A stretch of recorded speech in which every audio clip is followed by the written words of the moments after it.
자, 우리 코인 시장은 어땠을까? 코인 궁금해요. 시장도 제가 월요일까지는 이제 26,000달러까지 주말 사이에 갑자기 한 번에 훅 떨어져서 이거 잘 지지해줘야 그렇지. 된다까지 남기고 갔다 왔는데 갔다 오니까 이제 26,000이 또 뚫려서 25,000달러대 계속 횡보를 이어가고 있더라고요. 근데 뉴욕 증시 그 중반대까지는 사실 큰 변동성 없다가 뉴욕 증시 마감하면서 가격이 조금 내려왔었어요. 그래서 오늘 아침에 제가 이거 준비할 때까지만 해도 25,000달러였는데 지금 코인마켓캡 같이 다시 보실게요. 지금은 다시 26,000달러대로 회복을 해주긴 했습니다. 현재 가격이 딱 26,092달러인데 굉장히 이제 불안하게 26,000달러대 굉장히 약하게 지지를 받고 있는 모습이죠.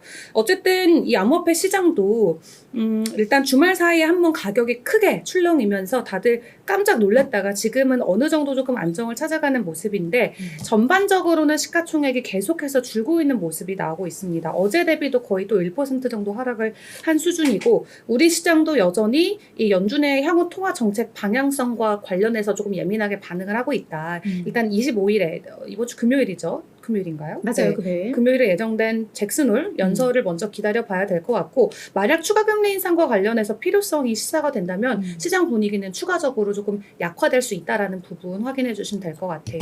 블룸버그 쪽에서 설문조사를 했더니 80%가 한데요. 아마 매파적 발언이 나올 것 아. 같아라는 분위기가 좀 있더라고요. 그래서 음. 사실 금요일은 기대보다는 좋지. 우려가 좀 우려로. 많은 네. 그런 상황인 것 같아요. 지금 암호화폐 시장 분위기도 Fear and Greed 인덱스를 봤을 때 공포 쪽의 지수가 훨씬 기울어져 있는데 지금 공포 지수가 34로 현재 나와 있는 상황입니다. 그리고 월요일에 나왔을 때도 제가 막 저가 매수가 최근에 SNS에서 많이 검색이 되고 사람들이 저가 매수하려는 움직임이 있다라고 했는데 이틀 만에 싹 사라졌어요. 저가 매수에 대한 언급 횟수도 증가세를 멈추고 제자리 걸음을 하고 있는 만큼 더 이상 시장이 반등하지 않을 것이다 라는 것에 사람들이 조금 더 비관론적인 마음이 자리를 잡고 있는 것 같습니다. 그래도 조금 긍정적인 걸 생각해 봤을 때 이 역사적으로 암호화폐 시장이 지금처럼 이렇게 심하게 과매도가 왔을 때 이 RSI 차트를 봤을 때도 완전 과매도 구간까지 딱 떨어졌었거든요. 근데 이 과매도 구간이 왔을 때 역사적으로 웬만하면 V자 반등이 나왔다 이거예요. 추가적인 하락이 아니라 약간 데드캣 바운스처럼 한번 튕겨서 다시 올라가는 모습이 나와줬었기 때문에 이러한 부분은 우리가 조금은 긍정적인 희망으로 가지고 가도 되지 않을까 생각이 듭니다. 네, 우리가 사실 지난주만 하더라도 뭐 비트코인 이제 3만 달러 뭐이 그쵸. 저항선을 돌파하느냐 이거 했는데 네. 이제는 뭐 26,000선 지지하는 게 그러니까 눈높이가 너무 낮아졌는데 아니 어떻게 한 주에 속상하네요. 이렇게 될 수가 있는지. 그러니까요. 자, 그럼 우리 비트코인에 대해서 이 전문가들은 또 어떤 이야기들이 나오고 있는지 좀 그쵸. 업데이트된 자료들을 알려주세요. 네, 알렉산드님 어서 오세요. 반갑습니다. 네. 네, 역사적으로 봤을 때 매년 9월에는 비트코인이 실적 부진이었습니다. 그때도 증시도 9월달이 안 좋다라고 맞아요. 말씀해 주셨는데 제가 가지고 온 이 차트를 함께 보시면은 지금 september가 여기잖아요. 2016년, 15년 단 2달만 파란불로 월봉을 마감했고 지금 역사적으로 2013년 암호화폐가 등장했을 때부터 지금까지는 전부 다 빨간불입니다. 그러니까 12개월 중에 가장 안 좋은 게 9월달이다라고 생각하시면 될 것 같고 근데 바로 10월이 오면은 10월은 역사적으로 단 2차례만 하락 마감을 했어요. 그렇기 때문에 우리가 9월만 잘 보내고 나면은 10월에는 그래도 조금 긍정적이지 않을까로 조금 예상을 해볼 수 있을 것 같은데 일단 이번 달 같은 경우는 결과적으로는 음봉 마감이 될 것으로 정리가 되고 있죠. 8월에도 보통 하락을 마감했을 때 8월에 하락 마감이면 9월에도 웬만하면 다 하락 마감이 된다라고 해요. 그래서 우리가 이번 달에 어떻게 마무리할지가 중요한데 이번 달에 만약 하락 마감이 되면은 다음 달에도 불가피하게 여전히 하락일 것이다 라는 것을 좀 역사적인 이 차트를 통해서도 확인해 볼 수 있을 것 같고 또 이 비트코인 유럽에서 현물 ETF 출시됐다고 말씀드렸는데 시장 반응 별로 없다라고 말씀드렸잖아요. 그게 또 다시 한번 조금 이슈가 되고 있습니다. 어쨌든 유럽 최초의 비트코인 현물 기반 ETF인데도 왜 이렇게 사람들이 반응이 없나라고 생각을 해봤을 때 일단 우리는 지금 SEC랑 이렇게 지속적으로 싸움을 이어가면서 이 현물 ETF 승인을 논하고 있는데 유럽에서 지금 승인을 해준 데가 사실은 굉장히 작은 섬이라 그래요. 영국령의 건지라는 작은 섬의 금융 당국이었기 때문에 우리가 좀 예상했던 그런 파워까지 가지고 가기는 어렵고 또 그때 말씀드렸지만 유럽 시장에선 이미 지금 ETF랑 비슷한 기능을 하고 있는 ETP 상품이 12종이 이상 존재하기 때문에 크게 우리 시장에는 반응을 해주지 못했다라고 이야기를 합니다. 이 차트가 딱 월요일에 제가 가지고 왔던 차트였죠. 여기 블랙락을 블랙락의 ETF를 신청했던 가격 기준으로 상승을 했다가 지금 다시 내려오고 있다라고 말씀을 드렸었는데 요즘 SNS에서 그런 소문이 많이 돌고 있어요. 블랙락이 ETF 현물 신청을 해놓고 자기들이 더 저렴한 가격의 비트코인을 담으려고 의도적으로 고래 세력들이 비트코인 가격을 떨어뜨리는 거다. 왜냐면 근데 좀 말이 솔깃한데요? 솔깃하죠. 자기들이 더 저렴하게 담으려고. 그랬더니 이제 외신들이 분석한 거에 의하면 블랙락이 그럴 리가 없다. 비트코인 가격 하락 주도 의혹이 있는데 성설이라 이렇게 이야기를 합니다. 왜냐하면 블랙락은 누구보다도 이 시장 안정성 그리고 투자자들의 신뢰를 바탕으로 현재 명성을 쌓아왔던 기업이기도 하고 그렇게 막 가치 급락, 본인들이 투자하는 어떤 자산에 대한 가치 급락은 블랙락이 가장 피하려는 현상이기 때문에 그들이 나서서 조금 더 저렴한 가격에 사겠다고 시장을 흔들지 않았을 거다라는 외신의 보도고요. 블랙락이 이야기한 건 아니지만 이러한 입장도 있습니다. 하지만 대부분의 트레이더들, 대부분의 암호화폐 시장 참여자들은 블랙락의 ETF를 신청하고 나서 그 전에 가격대까지 떨어뜨릴 거다. 그래야 얘네가 그 밑에서 잡으니까 잡고 올릴 것이다 라고 이야기하고 있습니다. 진실은 저 너머지만 그런 의견들도 있다라는 거 생각해 주시면 될 것 같고 블랙락이 25,000달러 정도의 평균가가 형성이 돼 있기 때문에 지금보다도 약 $10,000 정도 추가적인 하락은 나올 수 있다라는 부분 체크해 주시면 될 것 같습니다. 또 최근 화제가 되고 있는 게 이 비트코인 고래 지갑의 주인을 찾고 있어요. 그러니까 웬만한 지갑들은 다 주인이 밝혀졌습니다. 이게 오랫동안 활동을 하다 보면은 이게 딱 거래소에 들어간 그 금액과 해당 주소에 이런 식으로 다 매칭을 해보면은 대략 이거는 바이낸스 거고 이건 코인베이스 거고 이건 일론 머스크 거고 이런 식으로 추측성으로 다 나와요. 근데 이제 그들이 시인한 것도 있고 부인한 것도 있고 정해지지 않은 것도 있는데 최근에 조금 이 주목을 받고 있는 지갑이 있습니다. 여기에 30억 달러에 달하는 비트코인이 담겨져 있는데 지금 최근 3달 동안 비트코인을 11만 개를 축적을 했대요. 최근 3개월 거죠? 11만 개를 산 거예요. 그래서 지금 전 세계에서 세 번째로 비트코인을 많이 보유한 지갑이 돼버린 거예요. 그러니까 굉장히 조용히 혼자 야금야금 지갑에 비트코인을 담았는데 BC1QL이라는 지갑 이름으로 지금 등록이 되어져 있거든요. 근데 최근 몇 년 동안 활동하면서도 실체가 드러나 있지 않은 이 신비한 지갑이다라고 이야기를 하는데 지금 이 지갑을 또 블랙락이 아니냐 하는 추측이 있는 거예요. 블랙락이 현물 ETF 신청했잖아요. 그러니까 자기들이 비트코인을 가지고 가야 되니까 비트코인을 담고 있는 거 아니냐라는 추측이 있는데 또 사실 블랙락 거면 그게 베스트고요. 제일 좋은 거고요. 근데 지금 또 조금 추가적인 데이터에 따르면은 블랙락이 아닌 제미니 거래소 일 것이다 라는 추측이 있습니다. 제미니 거래소는 이미 암호화폐 기존 거래소이기 때문에 사실 새로운 기관의 유입보다도 이미 기존의 거래소에서 추가 매집하는 형태로서 크게 우리 시장에 큰 도움이 되지 않는 뉴스다라고 판단을 해볼 수 있는 거죠. 하지만 아직까지는 추측이 난무하고 있다라고 생각해 주시면 되겠습니다. 그리고 최근 비트코인 가격이 많이 떨어지면서 비트코인 단기 보유자들의 손실 상태가 심각하다고 합니다. 3만 달러 부근까지 갔을 때 매집하셨던 분들은 지금 25,000달러까지 내려왔으니까 마이너스를 볼 수밖에 없었을 텐데 지금 이렇게 큰 가격 하락이 나타나는 게 옛날에 있었던 여기 FTX 사태라던가 3AC 루나 사태에 버금가는 이 충격이 있었다. 충격적 여파가 있었다라고 생각을 해주시면 될 것 같아요. 지난 17일에 떨어졌을 때 7%가 비트코인이 하락을 했고 지난 일주일 동안도 16%가 하락하면서 100일, 200일 그리고 2000주 등 장기 이평선을 다 깨고 내려왔단 말이죠. 그래서 이 정도 하락 전환은 거의 예전에 있었던 엄청 큰 이 하락 사태 버금가는 수치다라고 합니다.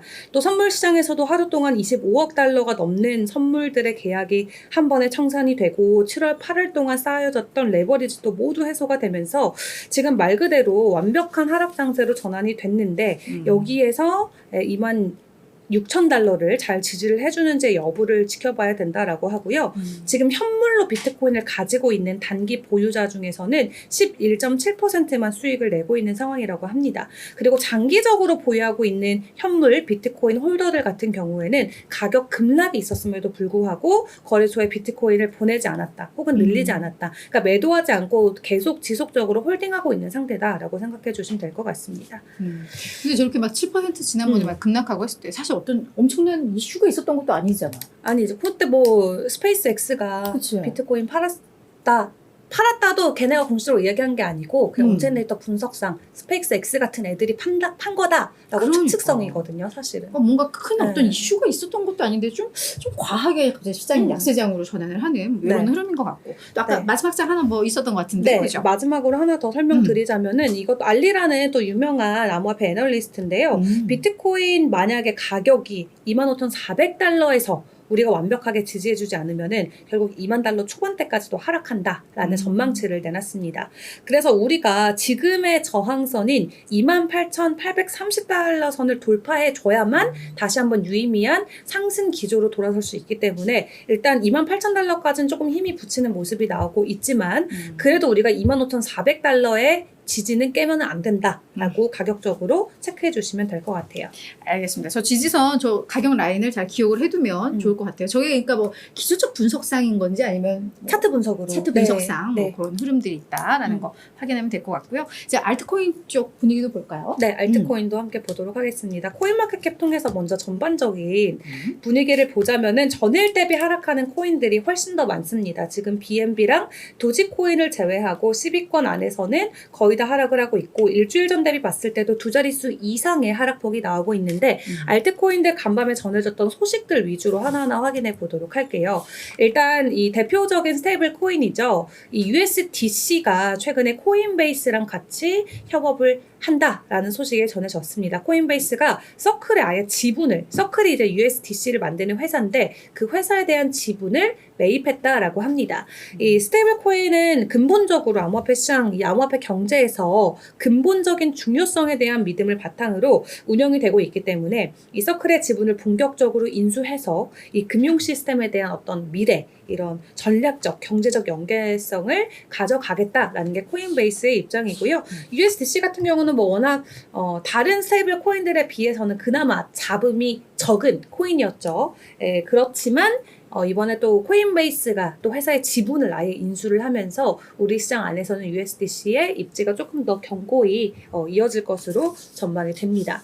그리고 리플 같은 경우는 지금 0.4% 추가 하락하면서 지금 0.5달러대 지나가고 있는데 리플도 이게 사실이라면 또 엄청난 호재로 작용될 만한 소식이 전해졌습니다. 네.